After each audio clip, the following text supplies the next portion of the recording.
जय जय रघुवीर समर्थ। बघा म्हणले समर्थ, आपल्या डोक्यामध्ये काही वेळेस विचारांचा असंख्य गोंधळ चालू असतो। त्यावेळेस बघा म्हणले समर्थ, या विचारामुळेच आपल्याला खूप त्रास होतो, खूप आपल्याला म्हणजे कुठल्याच कामामध्ये आपलं लक्ष लागत नाही। आणि म्हणून समर्थ म्हणतात की जास्त विचार केल्यामुळे आपला आनंद तेथेच संपून जातो। आणि म्हणून समर्थ म्हणतात की आपल्या दुःखाचं कारण म्हणजे आपणच आहे। आपणच जास्त विचार करून आपण स्वतःला दुःख देतो असं समर्थ आपल्याला ते सांगतात। आणि म्हणून समर्थ म्हणतात की जास्त विचार करायचं सोडून द्या। बघा म्हणले समर्थ, आपण परिस्थिती समोरची बदलू शकत नाही, आपण आपल्या घरातली परिस्थिती बदलू शकत नाही, आपण बाहेरची परिस्थिती बदलू शकत नाही, पण आपली मनस्थिती तर आपण नक्कीच बदलू शकतो असं समर्थ आपल्याला ते सांगतात। आणि म्हणून समर्थ म्हणतात की जास्त विचारच आपल्या दुःखाचं कारण आहे। आणि म्हणून समर्थ म्हणतात की विचार करायचं सोडून द्या, जास्त विचार करू नका असं समर्थ आपल्याला ते सांगतात।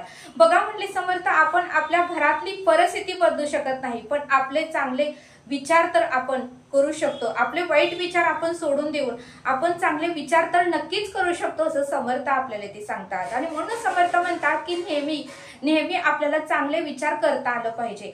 बघा म्हणले समर्थ, असंख्य विचारांचा गोंधळ प्रत्येक व्यक्तीमध्ये असतो। लहानांपासून ते वयस्कर व्यक्तीपर्यंत प्रत्येकाच्या डोक्यामध्ये उठल्यापासून ते झोपेपर्यंत काही ना काहीतरी विचार चालूच असतो।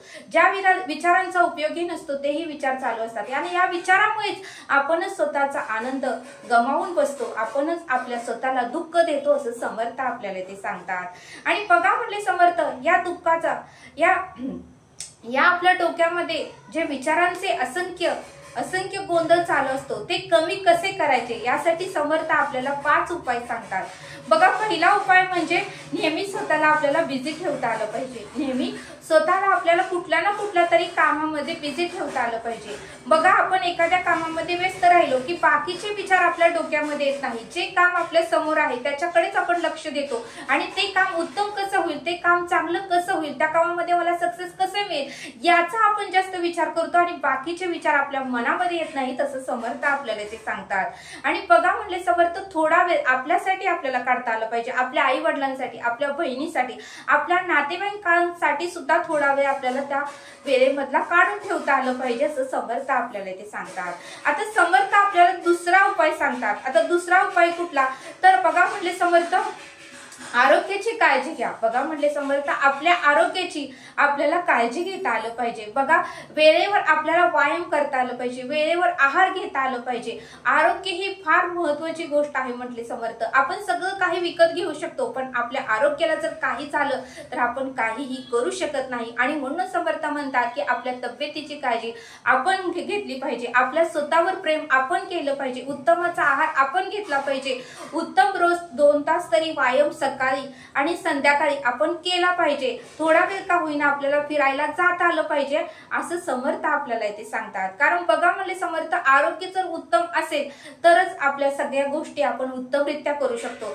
जर आपलं आरोग्य उत्तमाचं नसेल, एखादा जर अवयव आपल्याला दुखत असेल तर आपलं बघा म्हणले समर्थ कुठल्याच कामामध्ये लक्ष लागत नाही। म्हणून दुसरा नियम म्हणजे आपल्या आरोग्याची काळजी आपल्याला स्वतःला घेता आलं पाहिजे, स्वतःवर आपल्याला प्रेम करता आलं पाहिजे, स्वतःची काळजी घेता आली पाहिजे, वेळेवर आहार घेता आलं पाहिजे असं समर्थ आपल्याला ते सांगतात। आता बघा समर्थ आपल्याला तिसरा उपाय सांगतात। तिसरा उपाय म्हणजे आपलं एखादं ध्येय ठरवता आलं पाहिजे, एखादं उद्दिष्ट ठरवता आलं पाहिजे। आणि बघा म्हणले समर्थ, ते सहजासहजी आपल्याला प्राप्त होणार नाही, पण एक पाऊल जर आपण पुढे टाकत राहिलो तर नक्कीच आपण त्या ध्येयापर्यंत गाठू असं समर्थ आपल्याला ते सांगतात। आपल्याला तर ती गोष्टच माहित आहे, कासव आणि सस्याची, त्याप्रमाणे जर आपण एक पाऊल जर पुढे टाकत राहिलो, सतत थोडं जरी आपण प्रयास केला किंवा प्रयत्न केलं तर नक्कीच आपण ते उद्दिष्ट गाठू असं समर्थ आपल्याला ते सांगतात।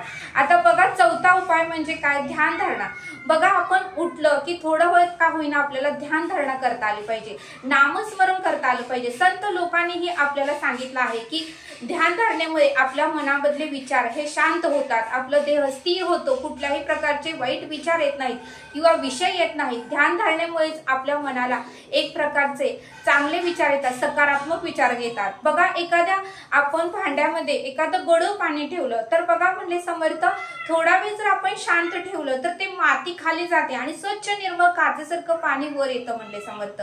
तसंच ध्यान धारण्याचं हे आहे, आपण ज्यावेळेस ध्यान धारणा करायला बसतो त्यावेळेस आपल्या देहामधले सगळे विचार हे खाली जातात, शांत होतात आणि आपल्या मनामध्ये सकारात्मक आणि चांगले आणि उत्तमाचे विचार येऊ लागतात। आणि म्हणून समर्थ म्हणतात की चौथा नियम म्हणजे थोडा वेळ का होईना आपल्याला रोज ध्यान धारणेसाठी ही वेळ काढून ठेवता आलं पाहिजे असं समर्थ आपल्याला ते सांगतात। आणि बघा पाचवा आणि महत्वाचा नियम आपल्याला समर्थ सांगतात।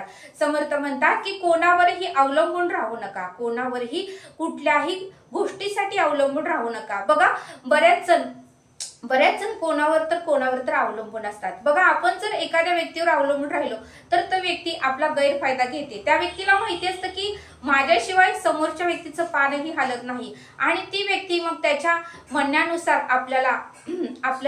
आपल्याला वागायला सांगते, म्हणजे तो जसं म्हणेल तसं त्याप्रमाणे आपल्याला वागावं लागतं। म्हणून समर्थ म्हणतात की कोणावरही अवलंबून राहू नका, स्वतःचे सर्व कामे ही स्वतः आपल्याला करता आलं पाहिजे। आपण जर इतरांवर अवलंबून राहिलो तर त्याचा गैरफायदा समोरची व्यक्ती घेते आणि म्हणून समर्थ म्हणतात की आपल्याला कोणावरही अवलंबून न राहता आपली सर्व कामे आपल्याला स्वतःला करता आलं पाहिजे असं समर्थांनी आपल्याला इथे सांगितलं। बघा म्हणले समर्थ या जर 5 नियमाचं आपण पालन केलं तर बघा म्हणले समर्थ आपल्याला सुख शांती आणि समाधान प्राप्त होणार आहे।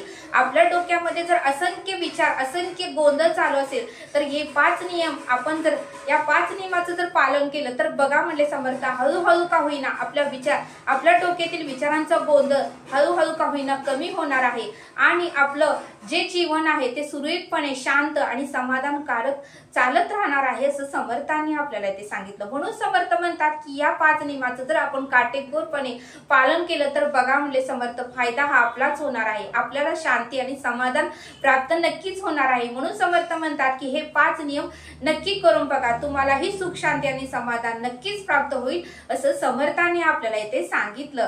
तरी आता आपण इथेच थांबूया। धन्यवाद। जय सद्गुरु।